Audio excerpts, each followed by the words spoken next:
મહત્વની વાત કે ખેડૂત સંકલ્પ યાત્રાની શરૂઆત શા માટે થઈ? સંકલ્પ શેનો લેવાનો છે? તો ગુજરાતમાં હાલ બિન રાજકીય રીતે ખેડૂતો માટે લડતા સંગઠનો ખરા, પણ આખા ગુજરાતમાં જેનો વ્યાપ હોય એવા સંગઠનો ગણ્યા ગાંઠ્યા રહ્યા છે. રાજકીય પાર્ટીઓ ખેડૂત સંગઠનને ખાઈ જવાનું કામ કરે છે. કોઈ ખેડૂત આગેવાન બહાર આવ્યો, ખબર પડે કે ખેડૂતોનો પ્રેમ મળી રહ્યો છે, ખેડૂતો આ આગેવાનની સાથે જશે, આવી જ્યારે ખબર પડે ત્યારે રાજકીય પાર્ટીઓ એક થઈ અને ખેડૂત નેતા અને ખેડૂતો વચ્ચે દિવાલ ઉભી કરવાનું કામ કરે છે ને એ મેં હળદરની ઘટના પછી જોયું છે. દોસ્તો, મહત્વની વાત એ છે કે સંકલ્પ શેનો કરવા નીકળ્યા છીએ? તો રાજુ કરપડાએ જોયું છે કે મારા ખેડૂતોને દેવામાંથી કેમ બહાર કાઢી શકાય. છેલ્લા 8 વર્ષથી ખેડૂતો માટેની લડાઈ લડતો આવ્યો છું અને કાયમ માટે જ્યારે જરૂર પડશે ને ત્યારે ખેડૂતોની વચ્ચે ઉભો રહેવાનો છું. છેલ્લા 8 વર્ષથી લડ્યા, 5 વર્ષ આમ આદમી પાર્ટીમાં રહીને પણ ખેડૂતો માટે કામ કર્યું. જ્યારે જ્યારે જરૂર પડી છે ત્યારે ખેડૂતોએ બોલાવ્યા છે, ત્યારે ખેડૂતોની વચ્ચે રહ્યા છે. અનેક એવા ખેડૂતોના લાભ અપાવવાની વાત હોય તો રાજકીય પાર્ટીના પ્લેટફોર્મ પર હતો એના કરતા પણ વધારે લાભ અપાવી શક્યો છું જ્યારે બિન રાજકીય લડાઈ લડતો હતો. દોસ્તો, 2018, 19, 20 સતત અતિવૃષ્ટિ થઈ. સુરેન્દ્રનગર જિલ્લા સહિત સૌરાષ્ટ્રમાં પાક નુકસાન થયું.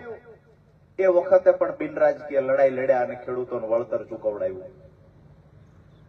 અહીંયા હાઈ ટેન્શન લાઈનના પ્રશ્ન હોય તો પણ ભલે, જમીન સંપાદનના પ્રશ્ન હોય તો પણ ભલે, જમીન માપણીમાં થયેલી ભૂલોની સામે લડત લડવાની વાત હોય તો પણ ભલે, જ્યારે જ્યારે પણ ખેડૂતો સાથે અન્યાય થયો ત્યારે ખેડૂતોની વચ્ચે ઉભા રહીને ખેડૂતો માટે લડ્યા છીએ. ઘણા લોકો કહેતા કે ખરેખર આ પાર્ટી છોડીને તમે મેદાનમાં ઉતર્યા છો, જાહેરાત તો કરી દીધી છે, પણ સાથ કોણ આપશે? તો દીવાર પિક્ચરમાં એક ડાયલોગ આવે છે, માં મેરી સાથ હૈ. હું અહીંયા કહું છું મારી માં મારી હારે છે, એના આશીર્વાદ ભેગા છે, પણ હજારો ખેડૂતો મારી સાથે છે. આજે અહીંયા પ્રૂફ કરી દીધું છે. દોસ્તો, જ્યાં સુધી તમારો સાથ અને સહકાર મળતો રહે છે, કોઈ તાકાત નથી કે રાજુ કરપડાને ખતમ કરી શકે. પ્રયત્ન ઘણા બધા થાય છે. પાર્ટી છોડતાની સાથે સૌથી વધારે મેં જેના માટે કામ કર્યું હતું એ જ પાર્ટીએ સૌથી વધારે ગાળો દીધી. દુઃખ એ વાતનું છે કે આ વિસાવદરમાં તમે બધા એના સાક્ષી છો, જેના માટે રાત દિવસ મહેનત કરી 1.5 મહિના સુધી વિસાવદરમાં રોકાયા, પરિવારથી દૂર રહ્યા, 1.5 મહિના સુધી રાત દિવસ મહેનત કરી, સંઘર્ષ કર્યો, પરિણામ લઈ આવ્યા. બદલામાં રાજુ કરપડાને મળ્યું શું? તો રાજુ કરપડા કેવી રીતે જેલમાં રહે એના પ્રયત્ન થયા. ઘણા લોકોને આવું થતું હોય છે, શા માટે રાજુ કરપડા એક જ વ્યક્તિને ટાર્ગેટ કેમ કરે છે? ભવિષ્યવાણી પણ કરવામાં આવી હતી, ફલાણી પાર્ટીમાં જશે, ફલાણી પાર્ટીમાં જશે. અમે ભવિષ્યવાણી હમણાં બંધ થઈ ગઈ છે. અમારે શું કરવાનું છે, રાજુ કરપડાએ શું કરવાનું છે તો મારા ખેડૂતો નક્કી કરશે. અને આવનાર સમયમાં જ્યારે ખેડૂતો કહેશે ત્યારે રાજુ કરપડા નિર્ણય લેશે. તમને બધાને હું પૂછું છું કે હું કાંઈ પણ નિર્ણય લઉં, અત્યારે લડું છું તમારી માટે, આવનાર સમયમાં પણ લડવાનો છું. અત્યારે બિન રાજકીય લડાઈ છે, બની શકે કે અહીંયાથી સ્ટેજથી ઉતરતાની હારે જ હું કોઈ પાર્ટીમાં જોડાઈ જાઉં. તમને કોઈને વાંધો છે ખરા? બે હાથ ઊંચા કરીને મને કહો, તમને કોઈને વાંધો છે ખરા? વિસાવદર, બેહાણ, જુનાગઢના ખેડૂતોને વાંધો નથી, તમારા ધારાસભ્યોને વાંધો છે. એને ઉપાધિ ઈ કરી છે કે હાલો 22 પછી આ પેટા ચૂંટણી આવી, 22માં મેળ ન પડ્યો, પેટા ચૂંટણી આવી. હજી પૂછજો તો ખરા, ધારાસભ્ય હાથે ગયા હતા કે આળકતરી રીતે ધક્કો મારી મોકલી દીધા હતા અને પેટા ચૂંટણી જાણી જોઈને લઈ આવ્યા હતા? આ જાણવા જેવો ઇતિહાસ છે. પેટા ચૂંટણી આવી છે કે લાવવામાં આવી? ધારાસભ્ય ગયા પહેલા જ ઉમેદવાર નક્કી થઈ ગયો હતો. હિતેશભાઈ ને બાપડાને ખબર નહોતી, તો અહીંયા ઢોલની ડાકલી વગાડ્યા કરતા હું લડીશ. નામ જાહેર થયું ત્યારે ખબર પડી, મને ફોન આવ્યો કે નામ તો મારું આવ્યું ને. કીધું એ તો અગાઉ નક્કી થયું હતું, ઓલા રાજીનામું નથી દીધું તેથી નક્કી હતું કે રાજીનામું દેવડાવવું છે ને પછી ચૂંટણી લાવવાની છે. આપણે આવા રાજકીય માણા નથી. આપણું સીધું ગણિત એ છે, ધારાસભ્ય ક્યારેય બનવું નથી. ખેડૂતો માટેની લડાઈ આજીવન લડવાની છે અને મારા ખેડૂતોના દિલમાં રાજુ કરપડા સ્થાન મળે એનાથી વિશેષ સ્થાન વિધાનસભાનું પણ નથી. જ્યાં સુધી તમારા માટે લડી શકાશે ત્યાં સુધી લડશું. ભગવાનની મરજી હશે એ દિવસે જે પણ રાજકીય પાર્ટીમાં જવાનું હશે ત્યાં જઈશું. પરંતુ આજનો તમારો પ્રેમ, તમારી લાગણી જે જોઈ છે એના પરથી એક વાતની ખાતરી આપું છું, રાજુ કરપડા જીવે ત્યાં સુધી પ્રાણ પાથરી દેવાની તૈયારી છે. તમારા પ્રેમનો ભૂખો છું ને આ પ્રેમ મને તમે આપ્યો છે. હજી વિસાવદરની અંદર જે લોકો વેદનાની ડાયરી લખીને ડાયરી અભેળીએ ચડાવી દીધી છે એમને પણ કહીએ છીએ, ડાયરી કુરિયર કરીને રાજુ કરપડા સુધી પુગાડો. રાજુ કરપડા ડાયરીના એક એક મુદ્દાને લઈને વિસાવદરની જનતા માટે લડવા તૈયાર છે. ગામડે ગામડે ફર્યા હતા, ડાયરી ખોવાઈ ગઈ ને વેદના વિસરાઈ ગઈ.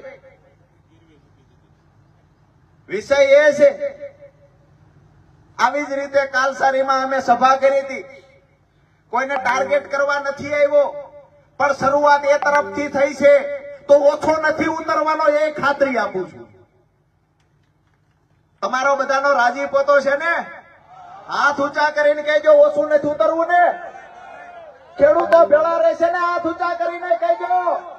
અરે 2027 માં જવાબ આપવા તૈયાર છો? હાથ ઊંચા કરીને કહેજો. મીડિયાના મિત્રોને કહીએ છીએ કે જે જોતા હશે ત્યાં એના સુધી આ સમાચાર પુગાડાવી દેજો. તાલુકા જિલ્લાની ચૂંટણી આવે છે, રાજુ કરપડાને ગાળ્યો દીધી છે, એનો બદલો જો મારો જગતનો બાપ ન લે તો મને તમે કહેજો. તૈયાર છો ને બધા? અમે તો આભાર માની અને દરવાજાની બહાર નીકળી ગયા હતા. બહાર નીકળતા નીકળતા ગાળો દીધી, સાંભળી લીધું, મેદાન છોડી દીધું તો વાહે આવ્યા. છેલ્લે પ્રેસ કોન્ફરન્સ કરવા 2 FIR લઈને આવ્યા. એ દિવસે મન બનાવી લીધું કે ભાગતા ભાગતા છોડતા નથી. આપણે એમની પાછળ પરસેવો પાડ્યો છે તેમ છતાંય આપણને છોડતા નથી. આવી જ રીતે આગામી દિવસોમાં બીજા લોકોને પણ હેરાન કરે, બીજાને પણ ભોગ બનાવશે. એક દિવસ રાજુ કરપડાએ બહાર આવવું જોઈશે. આવનાર ભવિષ્યમાં બીજા તો હેરાન ન થાય. જે હળદરની ઘટના બની, ખેડૂતો મારા ભરોસે આવ્યા હતા. મેં તારીખો પણ અનેક વખત આપી છે કે આ તારીખે કોઈ હાજર ન રહ્યું. જે ઘટનાક્રમ ઘટી ગયો એને હવે રિપીટ નથી કરવો. આપણો જે ખેડૂતોનો સંકલ્પ છે કે ખરેખર શા માટે આજે આપણે ભેગા થયા છીએ, તો મેં સંકલ્પ કર્યો છે કે હું સૌરાષ્ટ્રના 7 જિલ્લામાંથી ખેડૂતોને ભેગા કરી અને ખેડૂતોને એક મંચ પર લાવવાનું કામ કરીશ. બિન રાજકીય રીતે દરેક તાલુકા અને જિલ્લા મથકે ખેડૂત સમિતિ બનાવીશું. મજબૂત જ્યારે સંગઠન બની જશે ત્યારે મહત્વના 3 મુદ્દા ખેડૂતોને કેમ કરીને દેવામાંથી બહાર કાઢી શકાય, ખેડૂતોનું દેવું માફ થાય.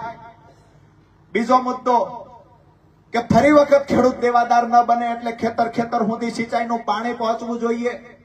અને ત્રીજો મુદ્દો, ખેડૂતોને પાકના પૂરતા ભાવ મળવા જોઈએ. જેવી રીતે સ્વામિનાથન આયોગની ભલામણ હતી MSP કાયદો બનાવવા માટે થઈને, MSP કાયદો જ્યાં સુધી ન બને ત્યાં સુધી ટેકાના ભાવે જે પણ પાકની ખરીદી થાય છે એ પૂરતા પ્રમાણમાં જેટલું પણ ઉત્પાદન થાય એની ખરીદી થઈ જવી જોઈએ. અને ખેડૂતોને ખરેખર મોંઘવારી, જે ઉત્પાદન ખર્ચ વધે છે એ પ્રમાણે પાકનો ટેકાનો ભાવ પણ મોંઘવારી પ્રમાણે નક્કી થવો જોઈએ. આ 3 મુખ્ય મુદ્દા છે. બાકીના સાથે જે મુદ્દાઓ છે તો હાઈ ટેન્શન લાઈનને લઈને જે ખેડૂતોને હેરાનગતિ થાય છે, જેમાં ખેડૂતોનું વળતર પૂરતું ચૂકવવામાં આવતું નથી, કંપનીઓ ખેડૂતો પર દાદાગીરી કરે છે, આવનાર સમયમાં એના માટે પણ લડીશું. સિંચાઈના પાણી માટે તો વિસ્તાર વાઇઝ જ્યાં જ્યાં પાણી નથી પહોંચ્યું ત્યાં લડીશું. આ જ વિસ્તારની અંદર જંગલ વિભાગનો જ્યારે પ્રશ્ન હોય છે ત્યારે એના મુદ્દે પણ જ્યારે તમે હાકલ કરશો ત્યારે તમારી ભેળા ઉભા રહેશું ને એના માટે થઈને લડશું. તે કોઈ પણ જેલનો ડર બતાવે, કોઈએ ડરપોક કીધા, કોઈએ ભાગેડું કીધા, કોઈએ ગદ્દાર કીધા,